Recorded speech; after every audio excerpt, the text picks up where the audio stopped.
Hello and welcome to another episode of NathanTeaV. Today we're going to be reviewing King Tisane by 2737 BC. Got some made up in my teapot right here, and I actually have a clear mug this time so that you can actually see the tea.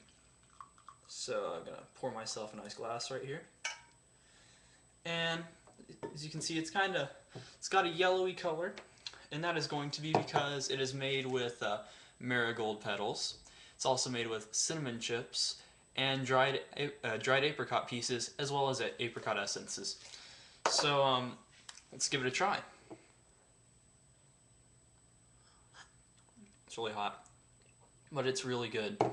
Got a nice little picture of, looks like a pharaoh on the front, and let you have a quick look at the Tisane.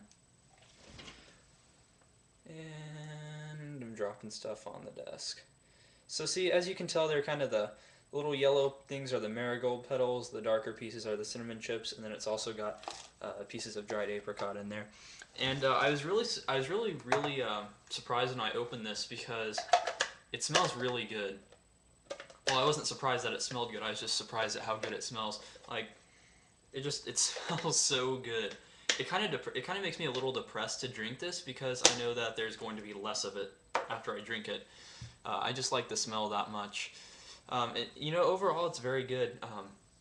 A huge problem with tisanes, especially when they include cinnamon, is that it tends to overpower the rest of the ingredients.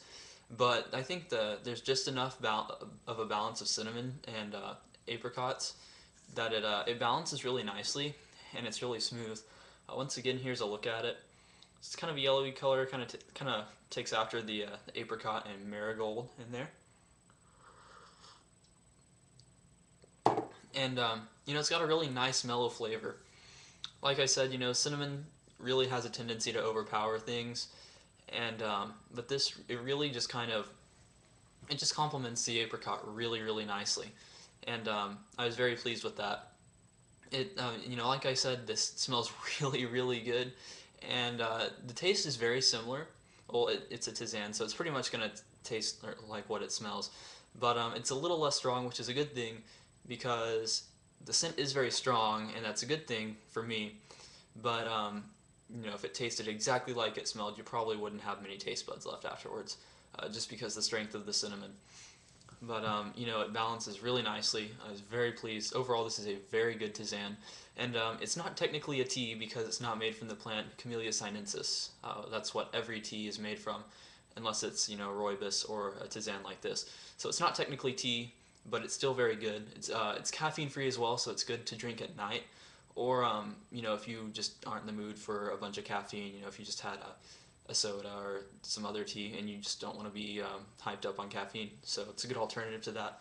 One thing I will mention, this tends to smell, especially I think if you have if you don't have, if you use a porcelain teapot, probably won't affect it quite as much, but if you use something like mine right here, I did notice after a couple brews, or I've brewed it a couple times, that it tends to smell like the tisane after you pour it out. So what I figured out though is you can boil some water and just stick it in there for about 5 minutes, let it sit, rinse it out, and then rinse it 2 or 3 more times with cold water, and that eliminates most, if not all, of the smell, so that it doesn't carry over into your next tea session. So just be sure that you do a very good job of washing out your teapot or whatever you use. So overall, King Tisane by 2737 BC. Very good tea, very pleased, or very good tisane, sorry. Very pleased with it.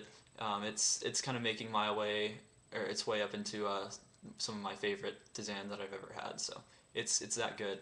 I strongly suggest that you give it a try. So this has been another episode of NathanTeaV, and I will see you next time.